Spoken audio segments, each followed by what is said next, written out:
Hi there, I'm Sarah Jarvis, Lead Instructor Trainer with Merrithew, and today I'm going to talk to you about the differences between the mini stability balls that we have here. There are multiple purposes for the mini balls. They can either be used as a workout prop or a self-massage tool.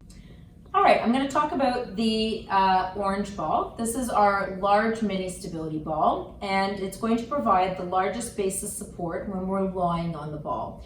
So I'm going to show you some of my favorite exercises. We can use this underneath the upper thoracic, the lumbar spine. We can use it in a sideline position underneath the rib cage, underneath the foot when doing bridges for a little bit of instability. We can use this in lunges underneath the shin, or even in the hands to provide a more of a closed chain position and provide some feedback for the scapula. Okay, so I'm going to show you a couple of different positions here. Placing the orange ball underneath the upper thoracic. It, again, because of its side, it's providing me with a larger base of support. So for people who have weaker cores or a larger shoulder width, this is going to be a nice position for them. And it's going to provide the base of support that they need until they get stronger.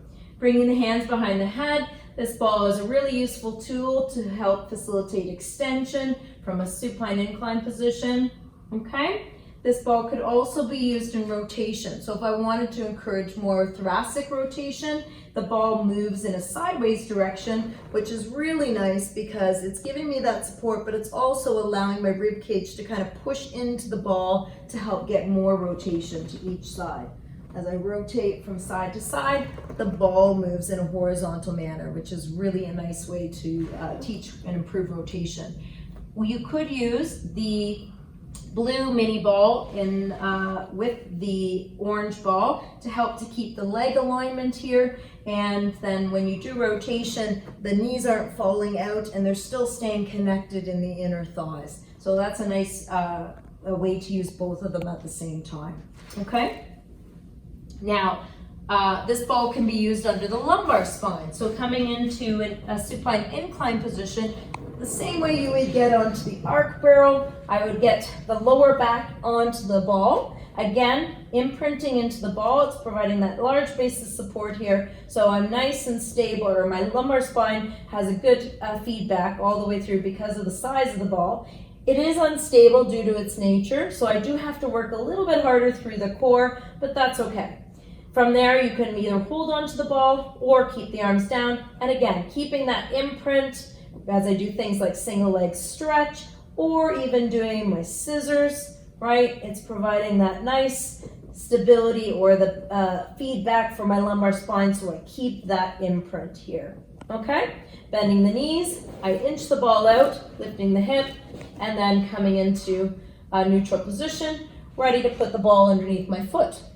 So again, unstable surface for my foot, so I'm really going to challenge the ankle stability here as I go into a shoulder bridge position. So the ball is a nice size to support the length and width of my foot as I lift up into that bridge position and pushing into the ball and lowering back down. And this is a really nice way to work a little bit more into the hamstrings. So it's a good challenge for both pelvic stability and hamstring strengthening. Okay.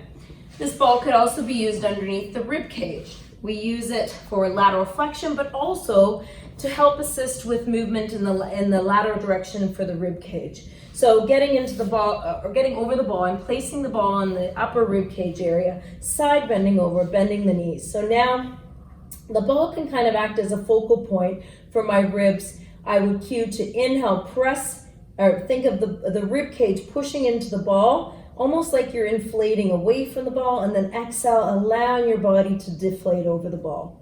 So inhaling, expanding the rib cage, and then exhale to sink. So it really does gravity and also body weight helps with this exercise, but really trying to encourage the movement of the rib cage with your cues.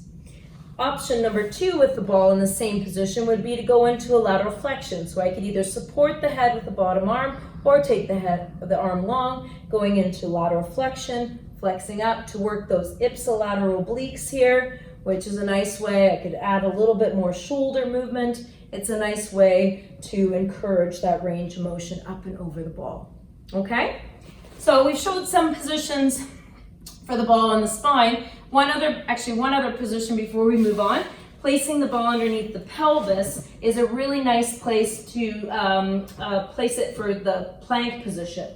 So coming into the plank, I can place it either in the center of the pelvis, or I can even bias one side if I wanted a little bit more instability. I like it under the center for my first time plankers here. So placing the elbow and the shoulder lined up, using the ball as a little bit of a support tool to come up into my plank position. It makes it nice and easy to get into the plank and build that initial strength right before you do it without the ball. Okay? So, the ball can also be used between the hands. Nice size ball to keep the arms shoulder width. So I can do some rotational stuff with the hands around the ball. I can also reach the arms up to the ceiling. I could do legs wide, doing maybe even a side bending position here. It's giving me that nice connection into the hands, which closes the chain a little bit, provides some nice feedback for the scapula. Alternatively, I love using this size ball underneath the shin, okay? When we're trying to work on range of motion in the lunge position, this is a nice tool to kind of get your body to sink down a little deeper each time. So bringing the ball underneath the shin, and I can press down into the ball, using it as a tool to help get a little deeper into the knee and the hip joint here, okay? So those are my favorite ways to use the large mini stability ball.